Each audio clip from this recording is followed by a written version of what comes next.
Korban diketahui bernama Rahelifa Malau, siswi kelas 10 SMA Negeri 1 Ronggurni Huta yang berdomisili di Dusun 3, Kecamatan Ronggurni Huta. Peristiwa tersebut terjadi saat korban hendak berangkat ke sekolah.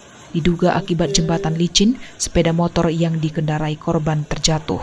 Naas korban justru terjatuh ke sungai, sementara sepeda motor yang digunakan tertinggal di atas jembatan. Kapolsek Pangururan Ronggurni Huta AKP Marlen Sitanggang mengatakan peristiwa itu terjadi pada Senin pagi di Jembatan Siponot saat korban hendak berangkat sekolah mengendarai motor. Siswa SMA Negeri 1 Ronggurni Huta bernama Rahelifa Malau menggunakan sepeda motor. Ditemukan sepeda motornya berada pas di atas jembatan sana.